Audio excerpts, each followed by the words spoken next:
We are ready to go. Welcome back to the Sales Docket. Tim Garner, Steve Rapp here with Michael Huber. More than excited on this podcast. Michael and I have known each other for a long time. We've spent some many days in the trenches pushing out Yes, some we have. software at EY. We'll let Michael go through his story. But Michael, thanks for joining us today. Really excited. I think you've got a much different perspective on some things Yeah, than our previous docketers. So please, as we kick things off, as you know, Tim and I really focused on this for bringing real sales gems. Like, what are things people can actually walk away with? Young professionals, people have been doing this for a while, so we try to get some cool things out of your brain. But we always start with your legacy story. How did you start? yeah, How did you get into the space? What are you doing right now? And then why we should be listening to you, brother. yeah, And before you start, Mike, I want to say it's nice to meet you because I haven't been working with you in the trenches for yeah. years. And it's nice to So, finally put a face with the name, man. So welcome to the sales docket and let's get docketing, man. yeah, thanks, Tim and Absolutely. Steve. Thanks for the introduction. I'm so excited to be here. And yeah, I've got lots of gems to share, lots of funny stories that I've learned along the way that Steve has lived through some of those, so we'll That's definitely perfect. Tell those first. we'll rap about that, no pun intended. And so my origin story into the, let's just call it, legal tech space. I started out as an e-discovery professional, but really I think that's evolved, and that's one of the things I want to talk about, just all the things that e-discovery has allowed me to do because of the the things I've learned from it. But this is a great story. So I was at Miami University of Ohio, not Florida. Remember That's, that. yeah, not the Um, you. yeah, not the U. Yeah, we were a college before Florida was even a state. That's like the one thing we have above the U. Otherwise, the U takes the cake. So we but I love Miami. So I was there. I had an offer from my senior year. So I like went into senior year super excited. Um, that was the year there was a lot of layoffs, hiring freezes. So we actually had our offers revoked, everybody at this organization that I was going to. Yeah, so career fair had passed, everything had passed, and I was looking for a job. And so one of my professors said, "Hey, a big four firm is looking for an IT audit position." Um, I applied. I was in a tax class. I hated tax class, and took a call from the EY recruiter and said, "Hey, are you Michael Huber? Are you the one that does competitive hip hop dancing on your resume?" I'm like, "Yeah, that's me. Yeah, your resume is great. We want you to go. We want you to go through." Um, so one thing whenever I go to college campuses, I always say, whatever your extracurriculars are, put them on there, because Right. you never know what's going to pop out to a Love that. recruiter. Yes. Because hip hop dancing, which I don't do as much to this day, maybe I busted out at weddings, is that got Are me there my in. are there Yeah, some videos of you as a younger there man? yes, there are. And I will give you the authorization to release those on the sales docket. I might have So to have a little link to So those. hold on. You can't just yeah, skip by this. You okay. know, So culturally, like I yeah. should be able to do hip hop dancing, but I can't. I mean, are you popping and locking, or are you Yes, I was in between? back in the day, I was popping and locking. I would like do flips over other people.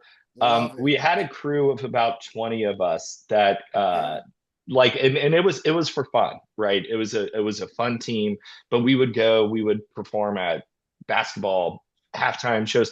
Miami, I love Miami University sports, don't get me Sure. wrong, but they are not the U sports, so we could perform at halftime shows.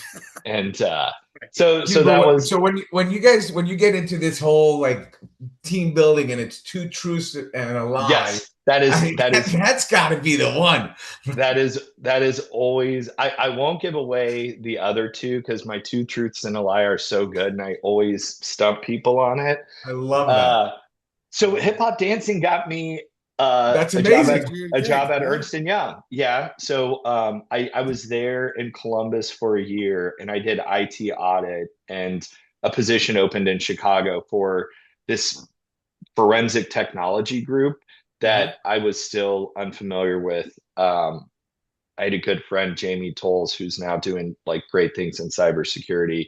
He's like, hey, um, come check this out. I think you'll have a lot of fun. Our team is rapidly growing. So this was 2010, right? I think Relativity was still on version 6. You know, things were really starting to be digitized, and I mean things were already digitized, but like technology was moving really quickly in the legal tech space. So um, joined the team.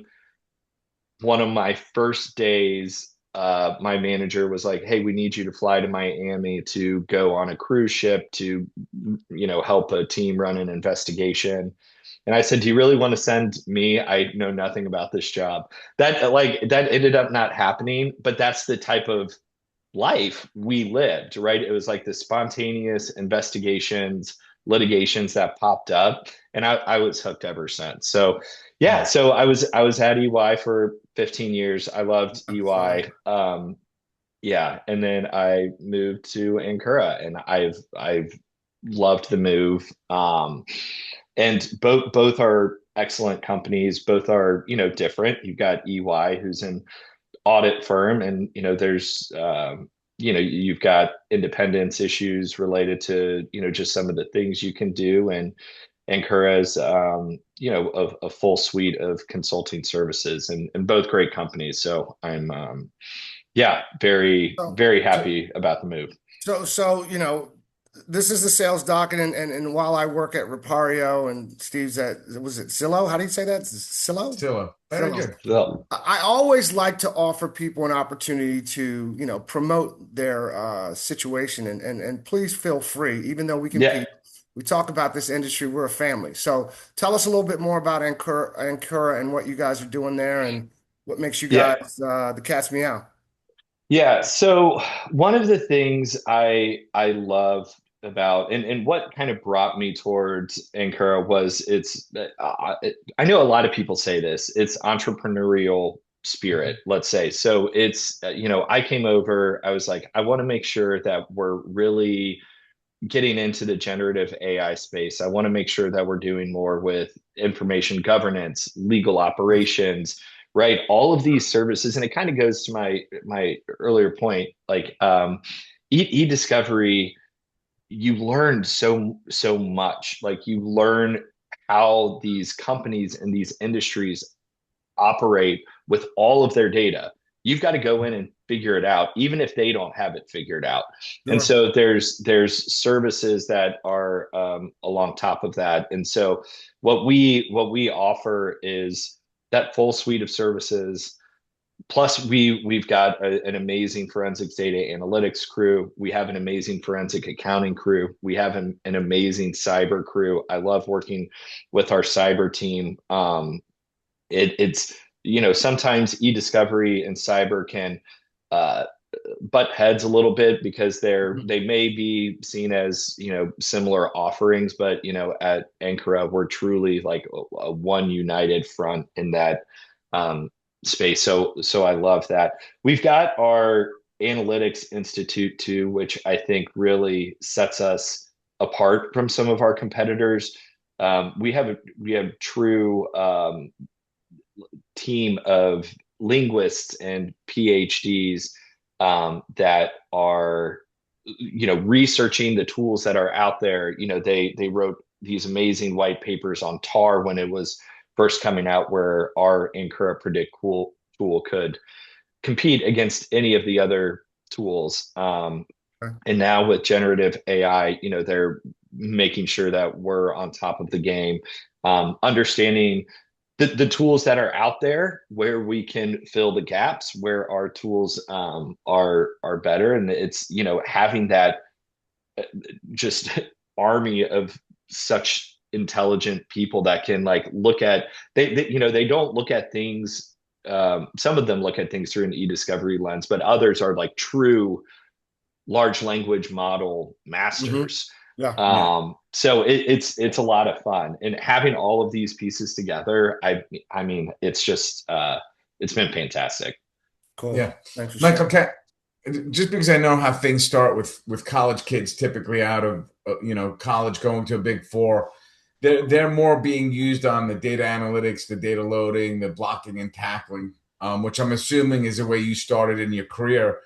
At some stage, that kind of shifted as you started, becoming more adept, and you started going into more of the consultative role and the sales role and going out to get business. Like, can we talk about that journey a little bit? Because Yeah, I think I yeah, think I think that's the piece that, you know, again, from experience, I know people get stuck into this world of, oh my God, I'm kind of stuck here.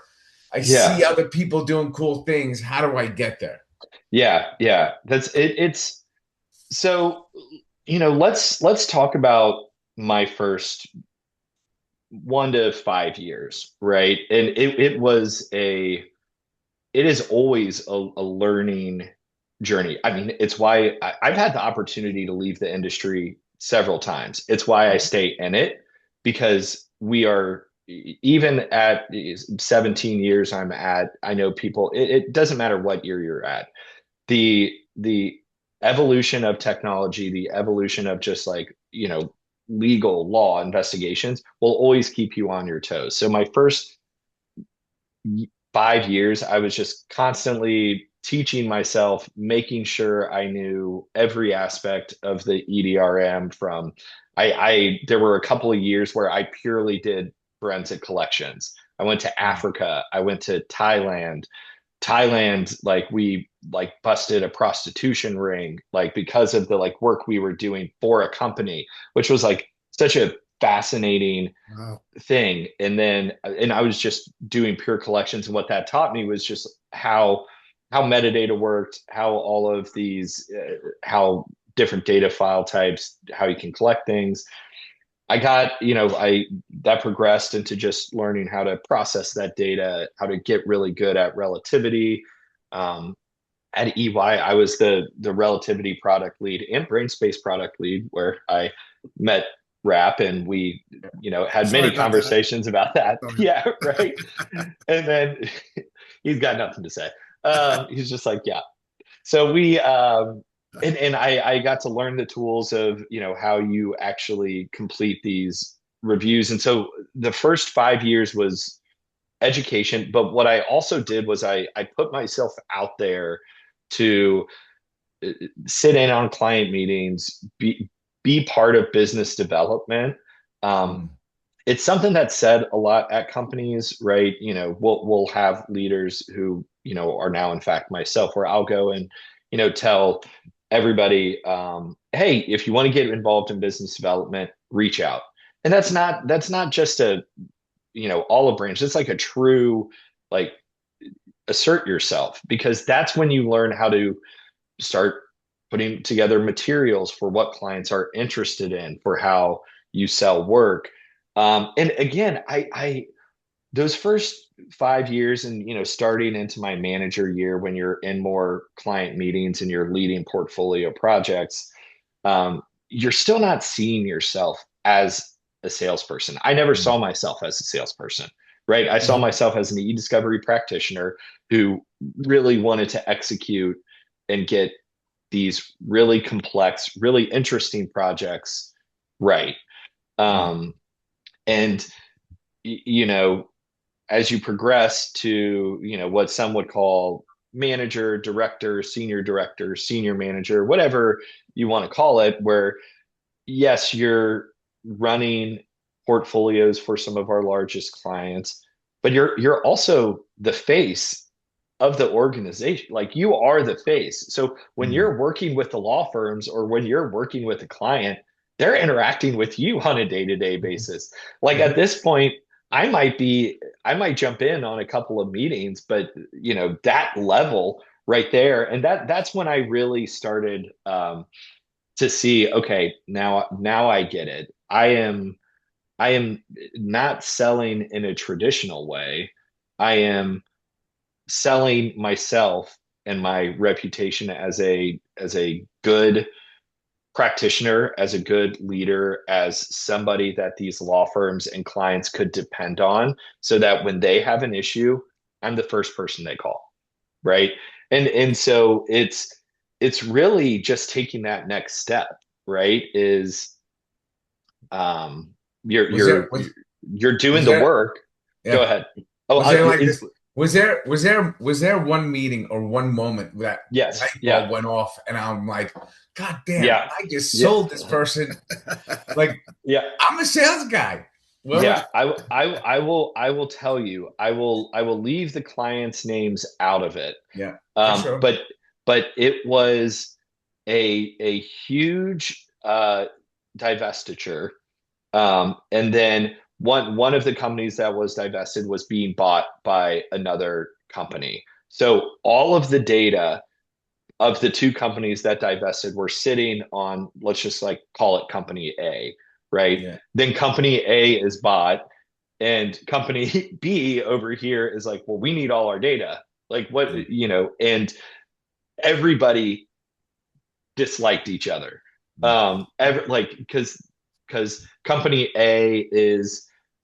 B is the one that hired us and was paying our bills, but company A is where all the data was stored on their data centers. So company A is like, well, they're not, like, they're technically not our project. So we were just lowest of the priority. Yeah. So and this was a cool project because again, it was e-discovery related. We needed to do scanning and but it was really an infogov project Okay. of Yep. assigning ownership to the documents and making sure correct documents were moved over. Um, and so that was I was a manager at the time, and I would have my staff be in the room with me to just like pump me up for 10 minutes before the weekly calls with everybody, because it was a dogfight. And as the consultant, we always got we always got ripped apart, right? Oh, you're not moving fast enough. It's like, well, this person that, here isn't responding to us, even though we're calling, and they're on the call. Right. And yeah, yeah. And so the law firm that was a part of that, um, so there were two instances from that. One that led to an opportunity to look at it more globally because the client appreciated the work we did, and the law firm that was involved um, really just loved how I handled myself and my team. Right, my team was fantastic, and so um, it was at that point that my partner was just like, yeah, you just sold us that was all you. And because he was the partner on it, and he's like, I was there to emotionally support you and make sure you didn't go crying home every night, but you were the one that did it. And so I still remember that. And that was that's what made you realize you can take the next step, right? So Yeah. I was doing the work, but all you need to do is those couple next steps, like whether it's the reach out after sending, like sending cupcakes to the, like, I know that sounds silly, but just like sending something to the law firm or the client that's just said, hey, I know this was brutal, or I know this was like a really tough project, but this is it was great working with you, and I hope we can do it again. A lot of times people forget that, right? Yeah. They don't do, and sometimes still to this day, I need to take a step back and be like, who haven't I reached out to in a while that I've recently worked with, at even a quick outreach, hey, let's catch up, let's grab dinner, a drink, here's some, oh, I remember that you like these, I got some and I'm gonna send you something. So it's transitioning. It's been a fun transition. I still like getting my hands dirty on a lot of interesting and complex problems, because I it's always so rewarding to figure out a solution to a super complex data problem, and that's what Yeah. e-discovery is. Um, but Yeah, but there's a lot of lessons. I mean, they're simple lessons I'm hearing here, and I think it's interesting because the true salespeople who think they're salespeople go into a sales role and they don't have a technical background, right? yeah, So they're out there selling based on their personality and their relationship building and all that. And we've had most of the conversations, Tim, right? It's always about when you ask a good person what a good salesperson is, it's like relationship building and trust and integrity and all that. But especially in a very technical field, yeah, there's something to be said about having a technical background first, right? And yep, getting confidence in that. Because at the end of the day, Mike, I mean, if you become the consultant and the expert, and that's people need that then and want that, and that's a very strong attribute for a salesperson, is to have that kind of equal business stature and be able to articulate the process, the needs, the technology as a trusted advisor, right? Because once you become a right, trusted advisor, I mean, at the end of the day, people call Tim because Tim takes care of shit for them. I mean, yep, it's done. That's his reputation, right? that's right. And what's interesting, and Tim will admit this, so I'm not putting him down at all, but Tim doesn't have the technical background and still crushes it. So Yeah. I just think this is kind of a very interesting. I have both personally, so I'm like, Oh yeah, you're the best. Yeah. He thinks he has both. But let me say this. I think, Michael, you, Rapp, and he's right, are the most dangerous from a sales perspective because you do have the technical background, right? But as the sales docket is, it's about helping the younger generation. So Sure. you went to E&Y as a Mhm. consultant, and you kind of said 5 years into it, you were, that's when the light bulb kind of went off. But was there any point during that journey that you were like, I can do what that other guy is doing, even though I'm helping him, and even though that trigger went off, like I So, love sales. I love it. I love yeah. people. I love being in front. Was there a moment where that was like, oh man, I'd really like to get a little deeper in the weeds and maybe help these people bring in some of this business? Yeah, yeah, it's that's a great question. And I think and I kind of took it a couple of ways. And when you first asked it, I was like, when I was younger, did I look up at some of these partners? I'm like, oh, I can do it better than you. Like, Right. is that what you're No, so no, I think we know everybody you always thought that, Michael. That wasn't the every, question. Huh? no, I did. I always, every well, and now as one of those people at, managing director at Ankura, you look at your team and it, instead of it sort of being a competition, you want to enable that. It's like, yes, like do it better than me. Like when right, you win, we all win. And so when I like at EY, I understood the hierarchy, right? right. And it's so when I started getting involved in a lot of the business development and making my partners look good, I, you know, I always loved working with the partners that always made sure that I got the like credit too. Like even if it was like a small shout out on an all hands Yep. call or something, and that's something I learned. That's something because if I make a sale or we win a big project or we complete a big project, we execute on it.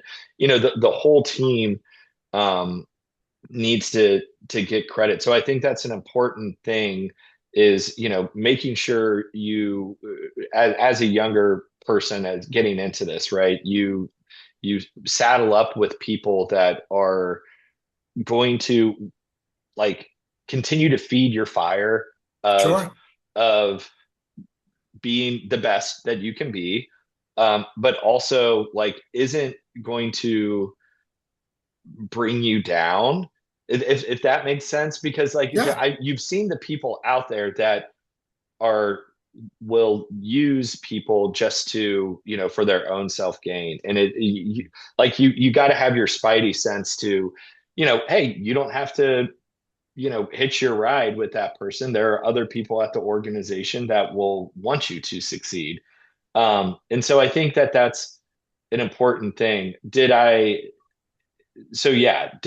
think I could do it better than some? Yes. Did I also learn from some of the best? And am I still learning from some of the best? Yes. I loved so many different senior managers, partners at EY, Rapp, Eric Dirk, one of our just like Yeah. really good friends who I continue to, learn from. And then at Ankura, our senior managing directors, Rob Bird is our US e-discovery lead, and he is so good at the operations. It's the idea of being dangerous and like being able to execute technically, while also being able to uh, you know sell and run a practice. So between Rob Bird and Pete Gronville, I don't know if you guys have ever met Pete. He's our global leader of legal technology. They're both different in a way that like Pete is very, how would I put it? Like your traditional um, business development. Let's build the relationships. Let's like Mm. meet everybody, and then like let's win the work. And then Rob is uh, operationally just like able to like execute on all these different parts of the business, and the both of them working together are so fluid and so good, and it's just like fun to work underneath them. And so like So, these are people I continue to learn from. um plus so plus I've Garner, got plus I've got my like best friend, senior managing director Angela Evie. I convinced her to come to Ankara, and like we're having a blast. And she's awesome as well. So I don't Awesome. know. so Let by me the say way, this. Tim, Let me say this real quick, Rap. It's not a question. So, all you dockers out there who listen to a couple of our podcasts about finding the right organization to go work for, you just might have found one. So, think about that if you're listening to What? this and current, because what you said, Michael, is key that you want to big up your people, right? Yeah, And there's some organizations out there that the hierarchy will just take that as theirs. So, if you're yeah. listening out there, get in so touch with And Michael if you're looking for a good and place. and hey, another. We're but P.S. hiring. We offer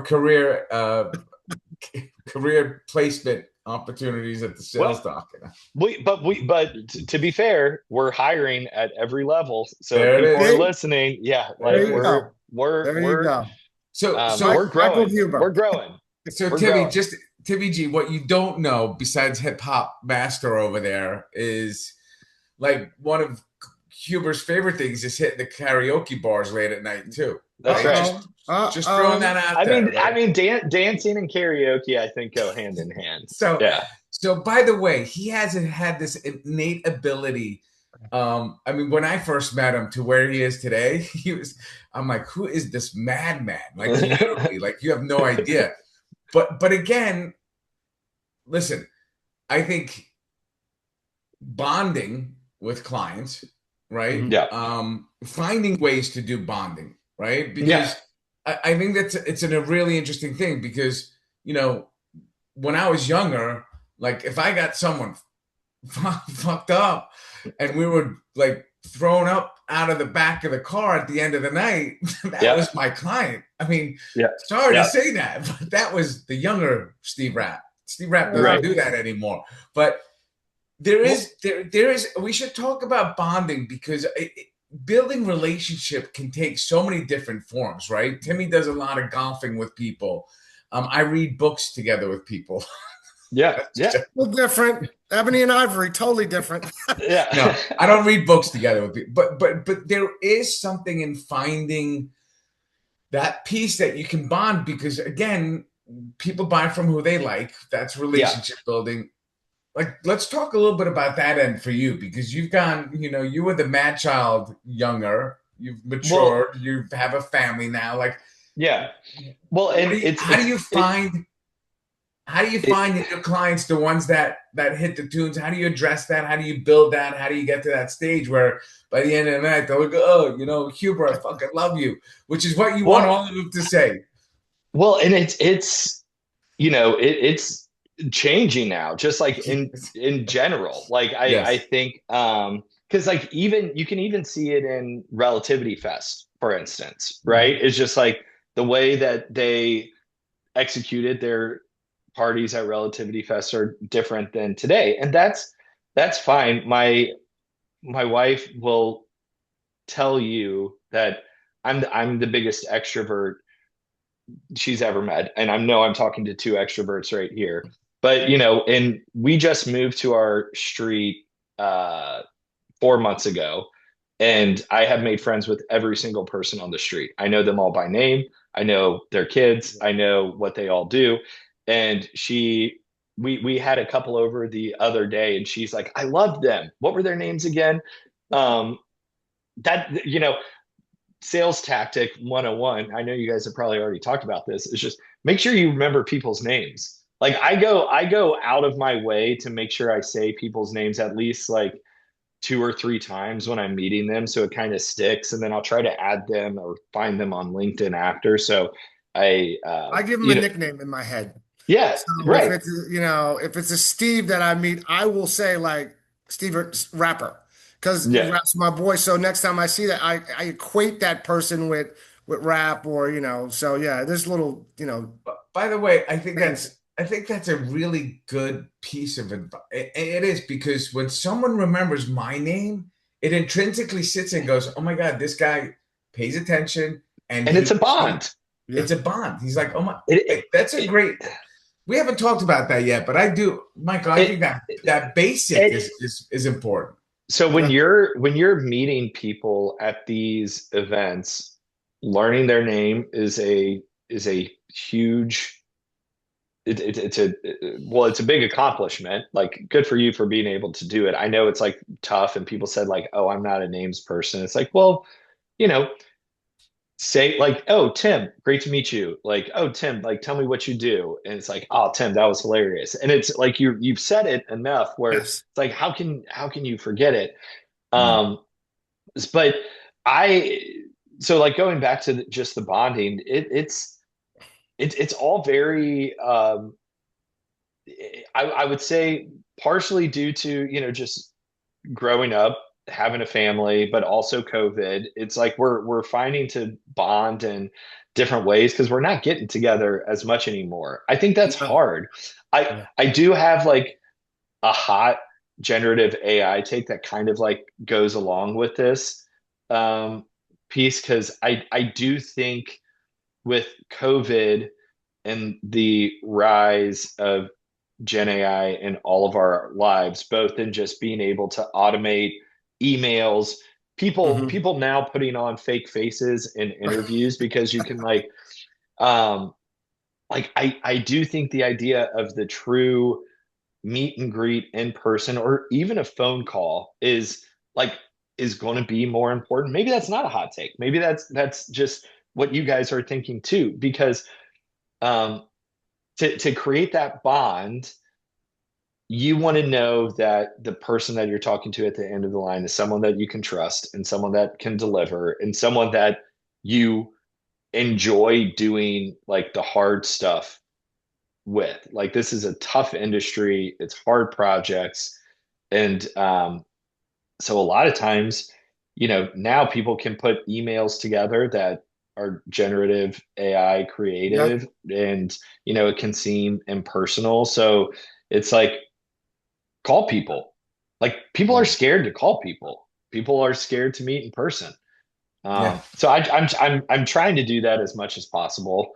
Because those days back from like 2015 to 2020, like a ton of the relationships I made were at the conferences Yeah. um, or getting together with clients and just saying, "Hey, I'm in your neighborhood. Oh, you're in DC. I just happened to be there." Maybe I only flew out for that client and I just Yeah. said, "Oh, hey, I happen to be there." Um, So It's a great Michael. It's a great point. It's literally like I sat there, and I think since COVID, I would say probably more than 80% of my meetings have been through this Yeah. venue. yeah, And really, when I started at Silo, I told my wife, I said, I'm making a conscious choice to do at least be in person, like yeah, try to travel more and try to get in front of people, because there is nothing, and there will never, there's nothing that can sit there, and we're fortunate because everybody's got their video on, but some of these calls, you don't even get someone's face, so you can't see the reaction and the body yeah. language, and the bond of being able to be in front of someone that you're a real human being, like I'm Yeah. here, right? Right. You can't read their face to like or their body language to see if they want to do karaoke like that night, right? Like, Exactly. you could ask a room and you could be like, okay, you can see this group doesn't, you can see that group doesn't. Okay, well, let's make sure we do something that everybody wants to do. Yeah. Um, Well, we talked about this on our last podcast with Kanan, that with Mm. all this AI and all this technology, we also need to come back a little bit, right? We need to yes. go back to the older ways of doing things. Humanize it. 2 weeks ago, I was in LA with two of my clients. We spent a week in LA, meeting some of Yes. his clients, meeting some of my clients, going to ball games. A week in LA. So I mean, that's awesome. it's extremely important. Yeah, I agree. I mean, not really off topic, bringing it back. I mean, we just got a house phone, a landline. So like our girls can All right, that's a like little too call. far. Yeah, fair. But instead of screen time, Yes, right? I love It's it. like they can call their cousins I who love also are that. getting the landlines, and it's like, do you remember how exciting it was to get a phone call like Yes. back in the day? And it's I remember the it, extended cord we had to get because yeah, yeah, I was a pacer. yeah, right. Or you wanted some privacy, so you needed the extended line, and you like Yeah, shut the yeah, bathroom, and you yeah, were like absolutely. hanging. Yeah, yeah. It's So Mike, that's interesting. Like I haven't getting landlines are I coming love it. back. Well, well, and how old are your kids, Mike? Are they uh, younger? so we've got a 7 and a 5-year-old, both Okay. girls, and then Yeah. we've got a baby boy on the way in November. So Congratulations, my man. yeah, Congratulations. we're excited. Good stuff. Uh, and it's the girls are so excited. I mean, Riley, the 7-year-old, she's already carrying around this fake baby that Oh, looks, again, talk about Gen AI making realistic videos and images. This baby looks so real that when the baby is dangling out of a stroller, like people run up to the stroller and like, oh my God, your baby. And like almost hurt themselves protecting our fake baby. Oh, And there you go. it's like we love the like her prepping, but Yeah. the fake baby has become quite a nuisance. that's awesome. Yeah. So we're getting it's almost close to 11. It's almost time for us to wrap this up, and we do wrap it up with one really interesting question, at least from our perspective. So I think both Tim and I, when we started in this space, always we've had these pivot moments in our careers that just Yeah. kind of really changed things for us. Um, Thinking back of your illustrious career, Yeah. was there a pivot moment? Was there something that happened in your career that just kind of changed things for you from a trajectory standpoint?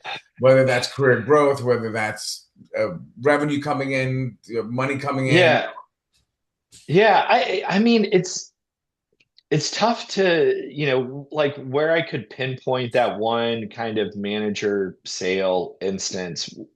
The the one moment, I guess it's like it's a series of moments when you're senior manager at EY and you've got so many great leaders there, and it's like is it time is it time for me to try something else, right? Mm. Mhm. And I, I never had admitted this to EY. I'm sure they knew. Like I had interviewed at a couple of different places during my career. And in fact, Yeah. I think that's healthy. You I should. think, yeah, I think you know, Stay sharp.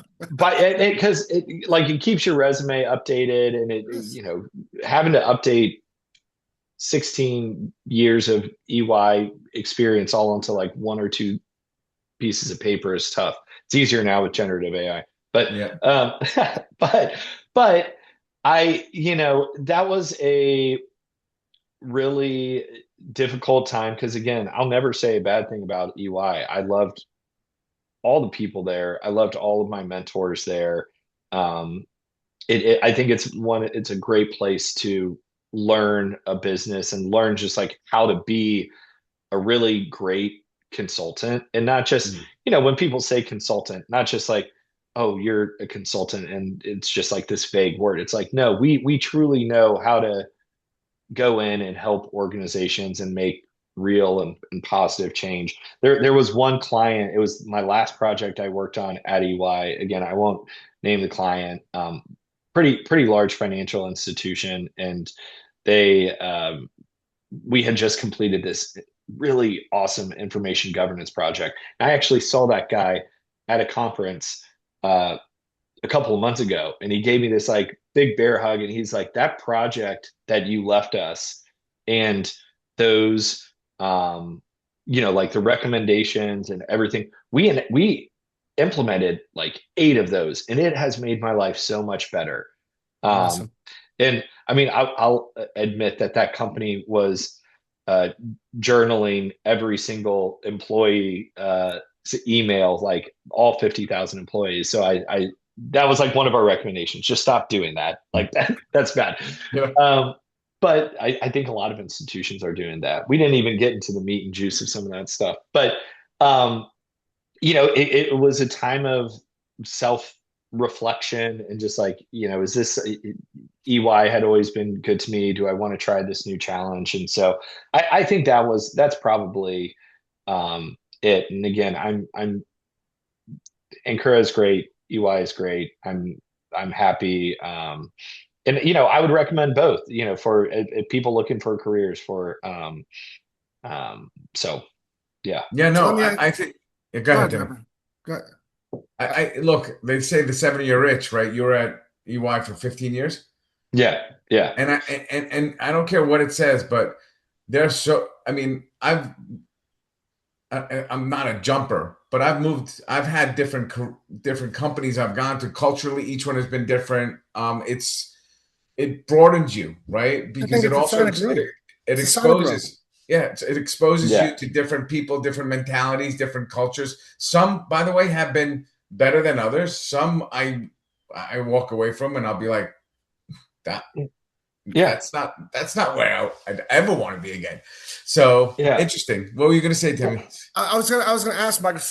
So are you a hip hop fan since you are a yeah. so Yes, so do you know Michael Barron? Michael Barron. No, MC Search, third base. okay.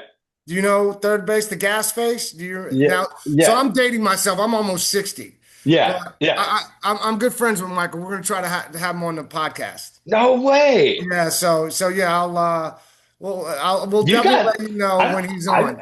I'm glad I We got can in we can before get you you to got some dance of in the these. background, buddy, when he's on. Yeah, well, I'm just glad I got in before you guys have some of these other exciting guests you told me about. Oh, this I'm is perfect. No, yeah, this has been awesome, Michael, and I think it's really it's unique, right? Because a lot of when you think of salespeople, it's more of like the ALSPs and with global advisories. It's always been like these consultants, and I'm like, dude, they're selling every day. Some of the Yes. consultants I know, the best salespeople I've ever met in my life, because Right. they have gained the knowledge and the base and the accreditation to go out and people listen to them and they become fun. They drive business day in and day Nice out. So word, Rap. What was yeah. that? Accreditation? What? Can you get that out the dictionary? Did it's in you? front of me. So Huber, we appreciate it. Some Yeah, great Absolutely. gems today. Thank you so much yeah. for joining us. All the I'm gonna best to the Appreciate it. family, man. Yeah, And thank you. congratulations Thank on the you. baby boy. Yeah, Yeah. thank you guys.